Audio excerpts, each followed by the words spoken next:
for New York, number 45. Tug McGraw, number 45. Being a relief pitcher is different in that in my job, the only time you're called upon is when there's a problem, when there's trouble, and you've got to come in and try to put a stop to it. So being a relief pitcher, there's always pressure. You're not going to a ball game unless somebody is in trouble. That's one of the exciting things about being a relief pitcher. And you come in and you do the job like that, it's very gratifying.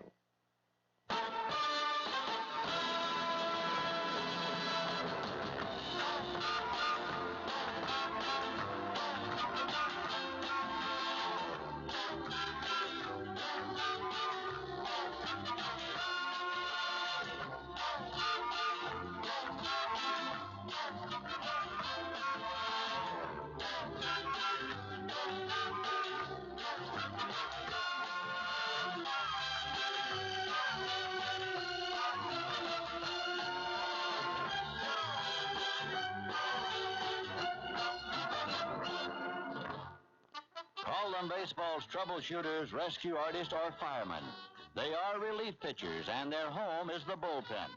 Their occupation is determined by necessity and is always based on trouble.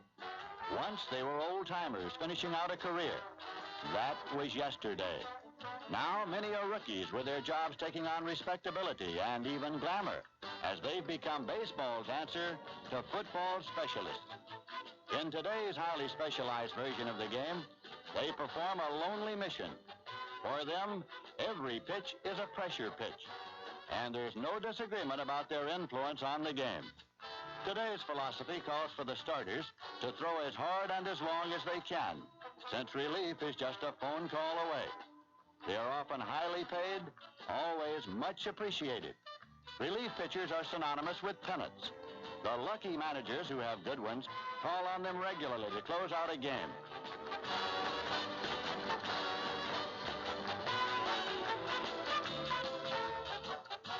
The best make their living off the free-swinging power hitters. Late in the game, a good fresh pitcher is better than a good tired hitter. That's one reason why 300 hitters are becoming a rarity. 40 years ago, 61 batters hit over 300 as almost 9 out of 10 games were completed by starting pitchers. In 1969, only 18 batters hit 300 and less than half the starters went the route. That's precisely why relief pitchers are brought in so often. They get the job done. And that's what this film is all about, telling the story for the first time about the modern relief pitcher's influence on the game. A trend is already underway with major league clubs developing young relief specialists in the minors. Youngsters playing baseball are finding another position to specialize in, relief pitching. One youngster who was just a so-so starting pitcher was Tug McGraw of the New York Mets. He once was a baseball welfare case before being put on relief, and has since become one of the best by making a study of every hitter. I have a chance to mentally prepare myself better for facing a batter when I come into a ball game from out here.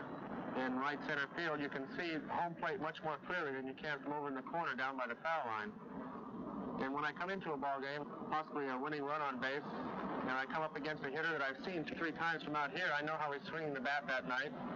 I can tell what pitches he's hit well and what pitches that have gotten him out. And I more or less give myself a better idea of how I might want to pitch him under those circumstances. Whatever the circumstances are, those who get the queasy stomach feeling going in for their personal duels don't make it. As we drive towards the field, you're trying to think of how you're going to pitch to this hitter, what the situation is. You try to worry about your control. You got to be sharp. You got to put the ball where you want it. And the first thing you really think about is you don't want to come in and make a mistake that could cost the ball game. Once they trudged in from their sideline home. Now they arrive in style.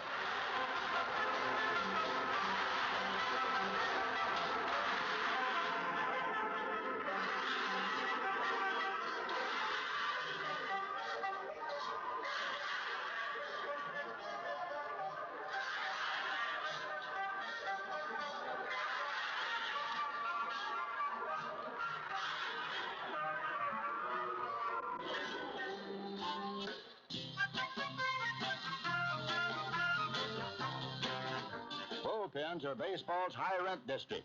even though they are just a place to warm up. You'll usually find a spot starter, a long man who works a few innings early in a game, a catcher, and sometimes a coach. But the highest paid pennants are the short men. All pennant-winning teams have good right and left-handed short men who can nail down a victory or hold the other club late in the game. These specialists are equipped with one highly effective pitch, possibly a fastball, screwball, or knuckleball, with the ability to throw it day in and day out. For the casual fan, the box score only shows how many innings a reliever throws in a game, never how many in the bullpen. He may work for days there before facing a single hitter. The bullpen crew is always in the game, stealing signs and even scattering when their home gets crowded.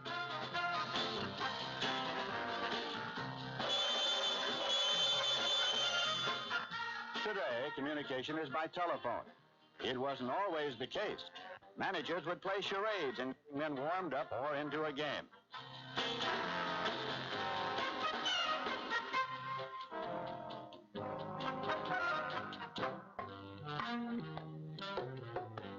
Shack, the clown prince of baseball, remembers what it used to be like and signals for the flutter ball throwing knuckleball ace Hoyt Wilhelm.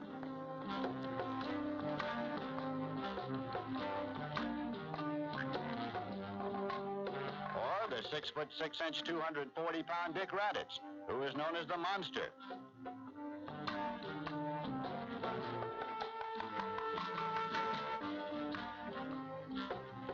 While New York Yankees fans are familiar with their tobacco-chewing developer of the Folly Floater. Your attention, please.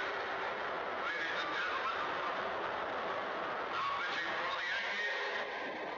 Number 39, Steve Hamilton.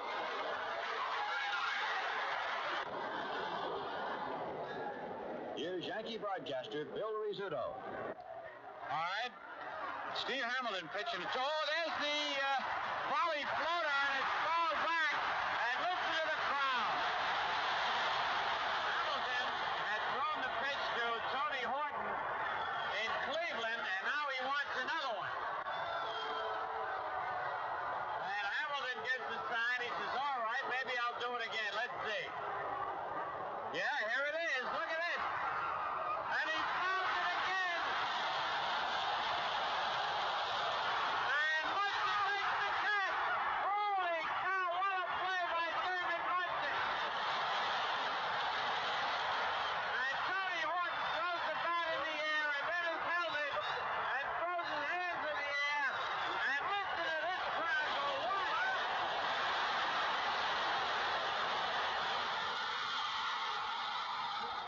And Horton crawls into the dugout. What a show he put on.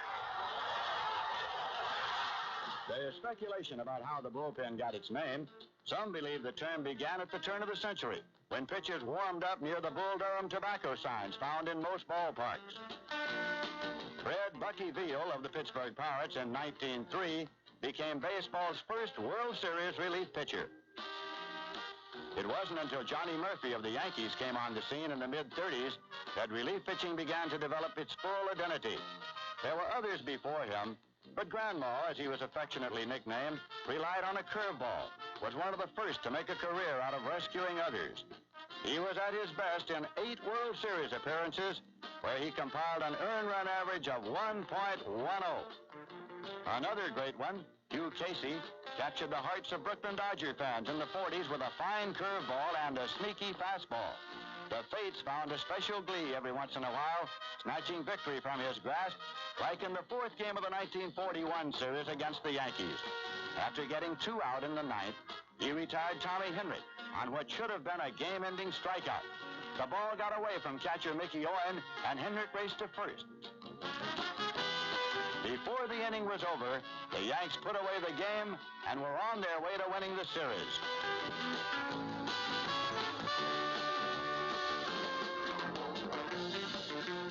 For sure relief pitching dramatics, nothing has ever topped this one, involving another Dodger pitcher, Ralph Branca, as he faced New York Giant Bobby Thompson in the final National League playoff game in 1951.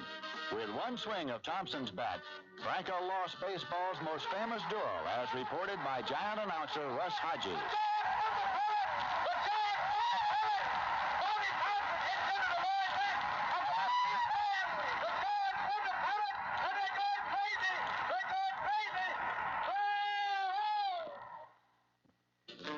Davy Joe Page of the Yanks began the era of the tireless relief pitcher who could work every day if need be. In 1949, he pitched in 60 games. Winning 13 and saving countless others, he had the brass of a burglar and relied on a blazing fastball which hitters knew was coming but could do little about. The next year, Jim Constanti flew even higher as he pitched the Philadelphia Phillies to a pennant with a palm ball. Appearing in a record 74 games, winning 15 and saving 30 others, he became the only relief pitcher ever to be named the league's most valuable player. Relief pitching has changed since Joe Black, now an executive with the Greyhound Corporation, pitched the Dodgers to a pennant in 1952. I think the relief pitcher today in baseball is an integral part of the team because baseball, like new jobs, are more scientific. It's a specialized field. Heretofore, pitchers tried to pitch 9 innings, complete games, meant a lot to you personally. It gave you personal prestige and status. But today, you know that when you're a professional athlete, the most important thing is winning. And so if a guy can hold a team for 6 innings, they feel that there's a strong arm in the bullpen that can dominate the hitters for the remaining 3 innings. And as a result, you find youngsters who are going out practicing becoming relief pitchers. And I think it's a wonderful thing. The other thing that being a relief pitcher is that it helps you learn to live with pressures. Because when you come in with the bases loaded and your team is winning by 1 run, you know that that's pressure. I walk in from the bullpen and I was forced to learn how to relax because when you throw a baseball, when you're tight, it doesn't do anything but go out of the ballpark. It's no secret that today's manager can't win without a strong bullpen. In the 60s, pennants were won with late-inning help from such stars as Elroy Face, the little baron of the Pittsburgh Pirates bullpen, who stopped everyone in 1960. Jim Brosnan, who saved 16 games for the Cincinnati Reds in 1961. While Luis Arroyo helped Whitey Ford of the Yankees win 25 the same year. And Mo Grabowski, who struck out 11 Dodgers in relief for a World Series record in 1966. Good relievers like Grabowski and McGraw know how to cope with pressure and realize the better they do, the more they're expected to do. As a relief pitcher, when you come to the ball yard, you have a pretty good chance of getting into a ball game, and usually in the latter part of the game when they call upon a relief pitcher, it's going to be a tight situation. There's going to be men on base, it's going to be a close score, and you're going to be exposed to quite a bit of pressure. What you try to do is stay relaxed as much as you can and try not to worry about it too much. There are days in the bullpen when the game is dragging on and it gets pretty tiresome out there just sitting in the sun or sitting on the bench, and aside from relaxing, you have to keep yourself busy. We play a game called scoreboard watching where you always are observing the scoreboard to see how the other scores are coming along on the other teams in the league, and every now and then, if you know you're not going to be in a ball game, you might even sneak a hot dog, but that's pretty rare. Hot dog? Here's one they tell about a young reliever warming up while eating a Frankfurter when he had to face Babe Ruth, Lou Gehrig, and Bill Dickey. He turned to his catcher and said, "Don't let anyone finish it. I'll be right back." Once, Ralph Kiner made the mistake of flipping his glove into the enemy's bullpen between innings. Time had to be called when he went back to his position so he could shake grass, sticks, peanut shells, and other things out, which were neatly stuffed into each finger. A pitcher needs a good glove to get himself out of many a jam. You can help yourself out many times by being a good fielder, fielding your position well. If you can make a pitch, possibly set up a double play. Also, you want to be able to pick a man off a base, throw to second before you even make a pitch to home. And sometimes there have been situations where a relief pitcher has come in and he's never thrown a pitch to the hitter. As a relief pitcher, you make 50 or so appearances every year, and you know that you're going to get your lumps now and then. And this is something you have to learn to accept, like all the other guys have to do in their positions when they have a bad day.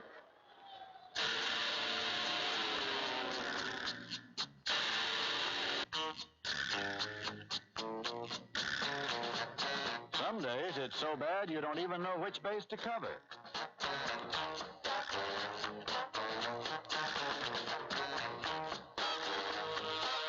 For years, hitting dominated the game, with most clubs sporting a number of 300 batters.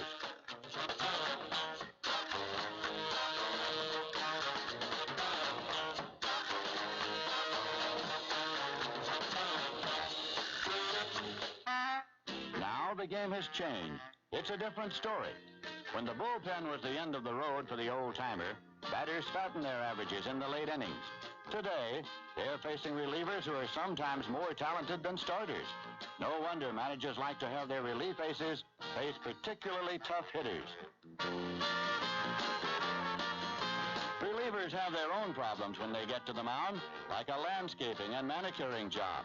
Adjusting to a mound different from the one they pitched on in the bullpen, so they can get a comfortable stride toward home plate. Footing hasn't bothered lefty Ron Perranoski much, a premier reliever in the American League with the Minnesota Twins. For a decade, his number one pitch, the slider, has kept runners from scoring.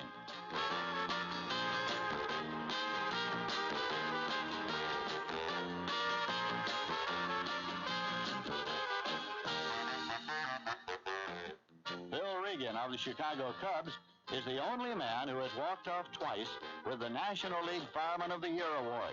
The relief pitcher's Oscar originated by the Sporting News. Batters and umpires keep a closer eye on him than most other pitchers, since he's often suspected of throwing a spitball. Regan's answer to the charge, he says that when he was a youngster, his mother warned him never to put his dirty fingers in his mouth.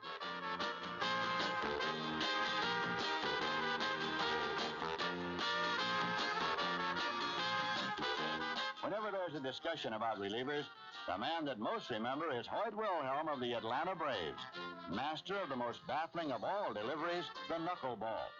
He's been throwing it past batters in the big league since 1952. Others have made relieving a career, but none with his long line of success. In 1970, he became the first pitcher in Major League history to appear in 1,000 games. Among relievers, he has the most games, victories, saves, innings pitched, best earned run average, and most strikeouts. He's no slouch at fielding either, having set the standard for consecutive errorless games by a pitcher.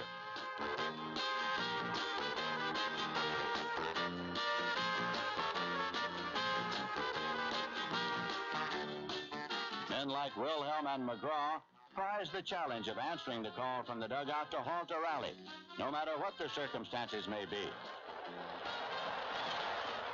As you start to warm up, sometimes you'll feel tremendous. You'll feel as though you have the best stuff that you've ever had in your whole career, and you go into the game overconfident sometimes, and maybe you'll just get knocked right off the mound and not do the job at all. Other times you'll be warming up in the bullpen, and you'll feel as though you just don't have it that day, and you're almost afraid to go into the ball game.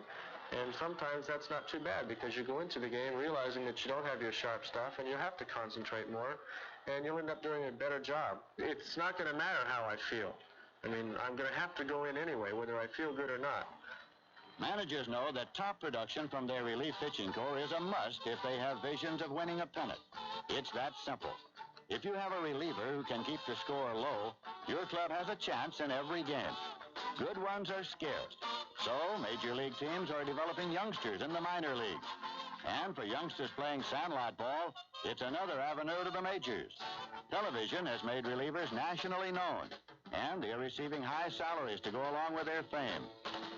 With the coming of the Pages, Constantes, Spaces, Wilhelms, and McGraws, the bullpen has taken on added respectability and glamour. But not one relief pitcher has been named to the Baseball Hall of Fame.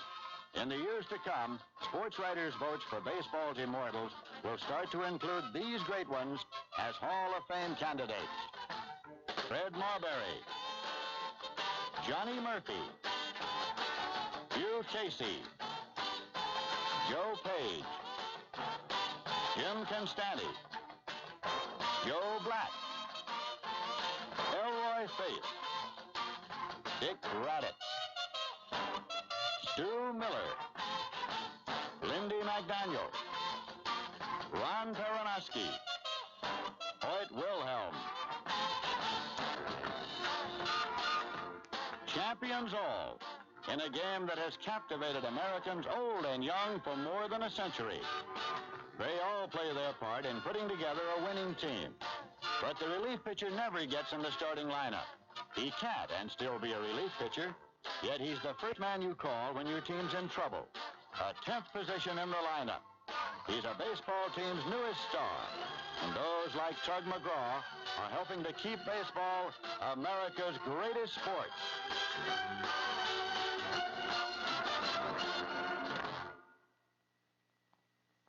Groups can arrange free showings by writing to this post office box number.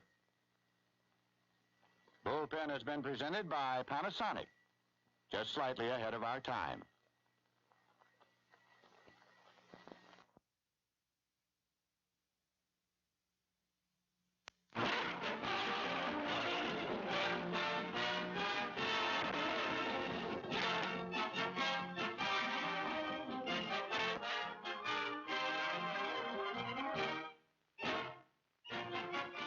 This is Mel Allen with the highlights of the 15th annual Ralph Kiner and Stan Musial.